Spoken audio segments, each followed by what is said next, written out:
जनसंख्या समाधान foundation JSF ने प्रधानमंत्री नरेंद्र मोदी को पत्र लिखकर देश में जनसंख्या विस्फोट और जनसांख्यिकीय असंतुलन के समाधान के लिए जनसंख्या नियंत्रण कानून बनाने की मांग की है। संगठन ने लोकसभा चुनावों में लगातार तीसरी बार बनी सरकार को बधाई देते हुए यह पत्र भेजा है। पत्र में कहा गया है कि स्वतंत्रता प्राप्ति से अब तक के 77 वर्षों में भारत ने हर क्षेत्र में उल्लेखनीय प्रगति की है, लेकिन बढ़ती जनसंख्या के कारण यह विकास अपर्याप्त साबित हो रहा है। 1952 में विश्व में सबसे पहले परिवार नियोजन कार्यक्रम शुरू करने वाले भारत की जनसंख्या अब 143 करोड़ के पार हो चुकी है।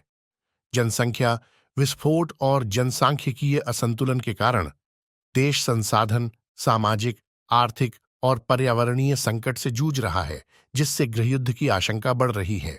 जनसंख्या समाधान फाउंडेशन पिछले 10 वर्षों से जनसंख्या नियंत्रण कानून की मांग को लेकर देश भर में सभाएं, रैलियां, ज्ञापन, सेमिनार, पदयात्राएं और रथयात्राएं आयोजित कर रहा है। इस अभियान को राष्ट्रीय स्वयंसेवक संघ के राष्ट्रीय कार्यकारिणी सदस्य इंद्रेश कुमार, वरिष्ठ मंत्री गिरिराज सिंह और अन्य महत्वपूर्ण लोगों का समर्थन प्राप्त है। वर्ष 2018 में संगठन ने 125 सांसदों के समर्थन के साथ एक मांग पत्र राष्ट्रपति को सौंपा था। संगठन के कार्यकर्ताओं ने महसूस किया है कि देश की संस्कृति और अखंडता को अक्षुण्ण रखने की कामना करने वाले लोग जनसंख्या में वर्गीय असंतुलन को लेकर अत्यंत चिंतित हैं। पुस्तिका में दिए तथ्यों और निष्कर्षों के आधार पर जनसांख्यिकीय असंतुलन के खतरों को उजागर किया गया है। फाउंडेशन का मानना है कि जनसंख्या नियंत्रण कानून बनाकर विभिन्न सामाजिक वर्गों के बीच जनसंख्या का अनुपात बनाए रखा जा सकता है। संगठन ने वर्ष 2023 में हस्ताक्षर अभियान चलाकर लगभग 1 करोड़ 20 लाख हस्ताक्षरित पत्र एकत्र किए और 28 अक्टूबर 2023 को गाजियाबाद से प्रधानमंत्री कार्यालय दिल्ली की ओर राष्ट्र रक्षा रैली के रूप में पैदल कूच किया। रैली को यूपी दिल्ली बॉर्डर पर रोके जाने पर संगठन के राष्ट्रीय अध्यक्ष अनिल चौधरी ने आमरण अनशन पर बैठने का निर्णय लिया। अनशन के 22वें दिन केंद्रीय मंत्री गिरिराज सिंह के नेतृत्व में प्रतिनिधिमंडल ने अनशन तोड़वाया। 1 फरवरी 2024 को संसद के बजट सत्र के प्रथम दिन वित्त मंत्री श्रीमती निर्मला सीतारमण ने जनसंख्या विस्फोट और जनसांख्यिकीय असंतुलन पर उच्चाधिकार प्राप्त समिति बनाने की घोषणा की, जिससे संगठन ने स्वागत किया। फाउंडेशन ने प्रधानमंत्री से जनसंख्या नियंत्रण कानून बनाने की प्रक्रिया जल्द से जल्द प्रारंभ करने की अपील की है।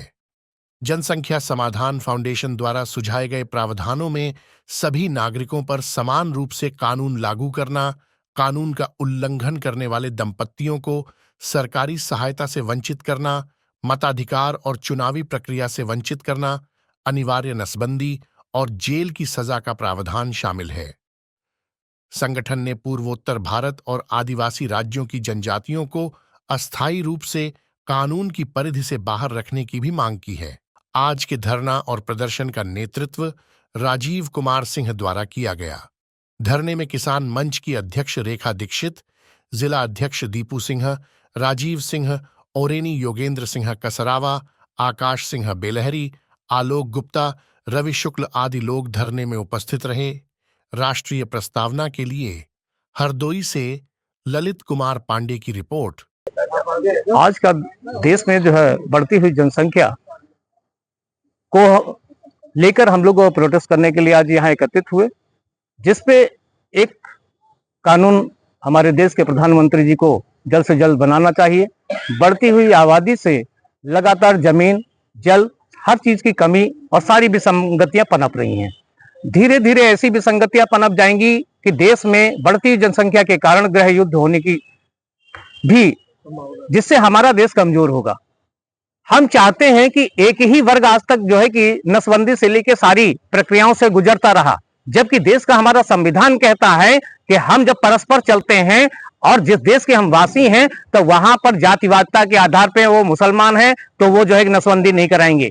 तो इन विसंगतियों से परे होकर हमें राष्ट्र को जोड़ने के लिए इन सब पर एक ऐसा कानून बनाने की आवश्यकता है जिसमें व्यक्ति ने अगर 4 शादियां कर ली हैं, एक ही पत्नी के 2 बच्चे होंगे, वही गिने जाएंगे। अन्यथा जो है कि जो भी सरकार से मुहैया सारी सरकारी सुविधाएं हैं, हर चीज से वंचित कर दिया जाए।